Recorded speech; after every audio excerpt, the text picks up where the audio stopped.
Dizem no livro de João capítulo 8: quem crê em mim, como diz as escrituras, rios de água viva fluirão do seu interior. Qual é o sistema que refrigera o seu interior? É as águas do Espírito, que não deixa você ferver e quebrar através das lutas do dia a dia.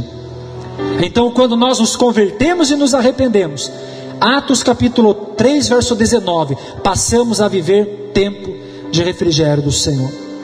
Salmos capítulo 34 versículo 1, em todo tempo bendizei ao Senhor. Gálatas capítulo 6 versículo 9, enquanto temos tempo, façamos o bem a todos, principalmente aos domésticos da fé. Sabia disso? Quer aplicar bem seu tempo? Gálatas capítulo 6 versículo 9. Essas pessoas que falam, não quero nem saber de você, você se vira, não está aplicando bem seu tempo. Você quer aplicar bem seu tempo? Então Gálatas capítulo 6 versículo 9, enquanto temos tempo, precisamos fazer o bem para todo mundo. Detalhe, principalmente aos domésticos da fé. Como é difícil encontrar ajuda no meio do povo de Deus hoje.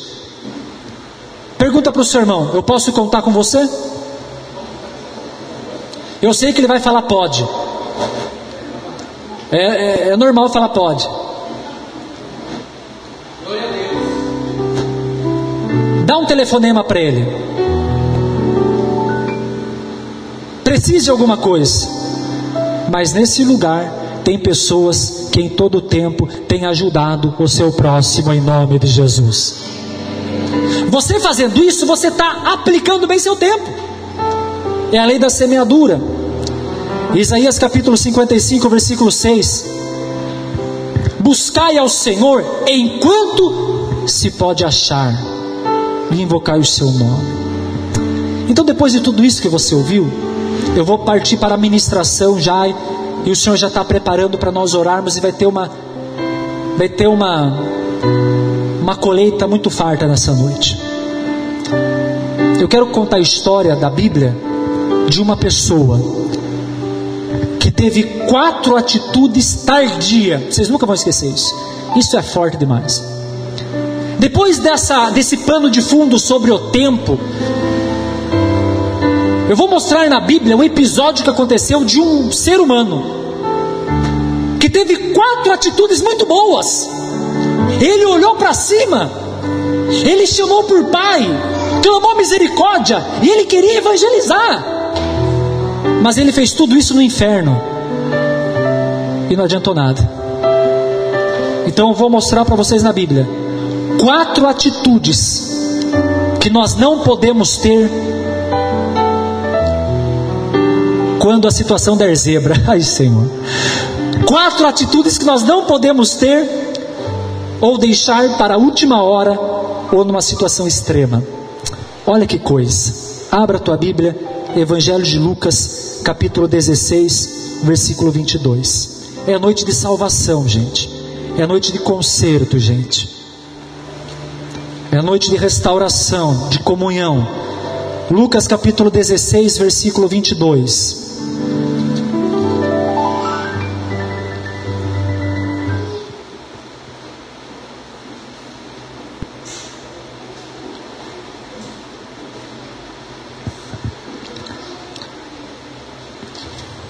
Lucas capítulo 16, versículo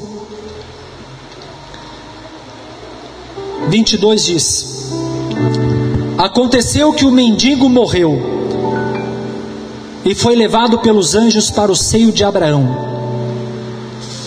E morreu também o rico e foi sepultado. Vocês estão vendo que acabou o tempo para eles. Versículo 23. E no Hades ergueu os olhos, estando em tormentos, e viu ao longe Abraão e Lázaro no seu seio. E clamando disse: Abraão, meu pai, tem misericórdia de mim, e manda-me a Lázaro que molhe na água a ponta do seu dedo e me refresque a língua, porque estou atormentado nesta chama. Disse, porém, a Abraão: filho, lembra-te de que recebeste os teus bens em vida, e Lázaro somente males, e agora este é consolado e tu atormentado. E além disso está posto um grande abismo entre nós e vós, de sorte que os que quisessem passar daqui para vós não poderiam, nem tampouco os de lá passar para cá. Disse ele: rogo-te, pois, ó pai, que o mandes à casa de meu pai, pois tenho 5 irmãos, para que lhe dê testemunho, a fim de que não venham também para este lugar de tormento. Disse-lhe Abraão: eles têm Moisés e os profetas, ouça-nos. E disse ele: não, Abraão, meu pai, mas se algum dos mortos fosse ter com eles, arrepender-se-iam. Porém Abraão lhe disse: se não ouvem a Moisés e aos profetas, tampouco acreditarão ainda que algum dos mortos ressuscite. Levante uma das mãos para o alto, faz o número 4, repita comigo dizendo: 4 atitudes que eu não posso deixar para a última hora. Vire para o seu irmão, mostra a mão com 4 dedos e fala: é 4, meu querido. Gente, sabe o que aconteceu nessa história? Eu não quero me aprofundar teologicamente nesse texto, porque é um texto um tanto que complexo, porque fala de 2 lugares após a morte. Aqui fala que o rico morreu e o mendigo chamado Lázaro morreu. Atenção, gente. Primeira situação desse texto. De maneira nenhuma esse texto fala que é pecado ser rico, certo? De maneira nenhuma, só porque nesse texto o rico foi para o tormento, diz que é pecado ter riqueza. Não está querendo dizer isso, então entenda a palavra, certo? Porque tem muito pobre que é orgulhoso e tem muito rico que é humilde. E na verdade riqueza e pobreza não é medido no externo, é medido no seu espírito e com a sua atitude diária. Então esse é o primeiro ponto para nós entendermos. O segundo é que fala a respeito de 2 lugares após a morte. Aquele que morreu sem salvação foi para o Hades, um lugar de tormento. E aquele que morreu com salvação foi para o seio de Abraão, para o descanso com Abraão. Esses 2 lugares existiam antes da morte de Jesus. Era assim que era a divisão. Mas depois que Jesus morreu, o que ele falou na cruz antes de morrer para o ladrão? Ainda hoje estarás com Abraão? Não. Ainda hoje estarás comigo no? Então depois da morte de Jesus, houve um remanejamento de lugar, tá? Nós sabemos disso. Então eu não quero pregar e me aprofundar nesse contexto, mas o que eu quero me aprofundar e trazer a revelação é sobre as 4 atitudes tardias que aquele homem no tormento teve e não adiantou nada. Primeiro, a Bíblia diz que aquele homem estava no tormento, e nós lemos no versículo 23, ele tinha morrido, mas quando ele estava no tormento, ele viu. Então aqui tem um primeiro detalhe: não pense que na morte, fecha o olho você, todo mundo vai, fecha o olho, 1, 2, 3, ó. Abre o olho. Você acha que a morte é isso? Fala para o seu irmão: Deus o livre. Segundo a Bíblia, não. Maneira nenhuma. Então, segundo esse texto, mesmo após a morte, nós vamos enxergar, vamos ver, vamos ter uma vida eterna com Deus ou separado de Deus, porém com um corpo incorruptível que não se corrompe mais. Então isso é importante notar, porque tem pessoas que pensam que viveu, acabou e parou tudo, e por isso que vive uma vida totalmente desgarrada do Senhor. Então é sério demais a sua vida. Você só tem uma vida. Não pense você que se você morrer, se eu morrer, nós vamos viver em outra pessoa. Nessa vida eu sofri muito, tomara que quando eu morrer, na próxima vida eu nasça lá nos Estados Unidos. Ou nós iremos nascer no inferno ou no céu, gente, mas não em nenhum outro lugar terreno, queridos. Essa é a verdade. Essa é a grande realidade. Aquele homem morreu, já estava no tormento, vendo aquilo.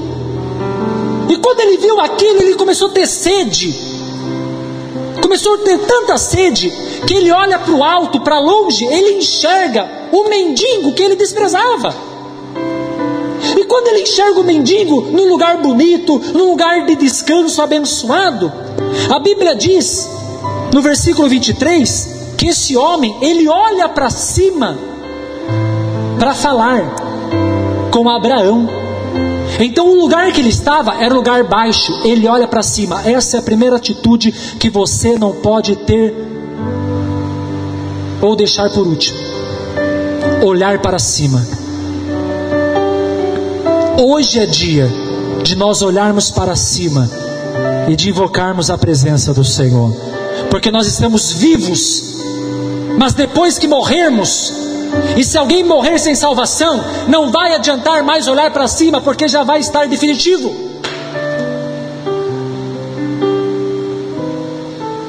Que a partir de hoje nós venhamos ter uma vida constante de olhar para cima, não de ficar andando olhando para cima. O que representa olhar para cima? Depender do Senhor, confiar no Senhor, ter vida com o Senhor. Aquele homem no tormento, aí ele resolveu olhar para cima. Segunda atitude que ele teve, versículo 24: e clamando disse a Abraão meu pai. Segunda atitude. Agora ele clama por pai. Agora no tormento, aí ele lembra que tem um pai. E na verdade ele chama o pai errado, chama Abraão de pai, porque de certo aquele rico tinha cultura judaica, onde os judeus, onde a situação tinha como costume chamar o pai Abraão. E na verdade o nosso pai não é Abraão, nem Isaac, nem Jacó. O nosso pai é o Criador dos céus e da terra, em nome de Jesus. Porém, a segunda atitude, depois que ele olha para cima, pai Abraão, agora chama por pai. Meu querido, me tenha como duro, como que você quiser, mas segundo a palavra, Deus é amor, é misericórdia no tempo de hoje. Mas naquele tempo, gente, é juízo, é justiça, é Senhor. Pode ser doído, pode ser sentido, pode ser duro para Deus, mas naquele dia não tem pai, não tem clamor de Senhor, de Salvador, de amigo, de ajuda. Naquele dia, a pessoa que gastou bem seu tempo vai ser feliz. Quem não empregou bem seu tempo em Deus, não vai ser feliz. Então, em nome de Jesus, não espere chegar naquele dia para você lembrar que tem um pai. Você tem um pai que se preocupa com você. Você tem um pai que enviou seu filho para morrer por você. Você tem um pai que deseja ter comunhão com você. Você tem um pai que te ama incondicionalmente e quer o seu tempo, quer comungar com você, quer ter comunhão com você. Então, estamos vivendo hoje, é o tempo de clamarmos por Pai. Naquele dia, para quem der errado, então vai ser tarde.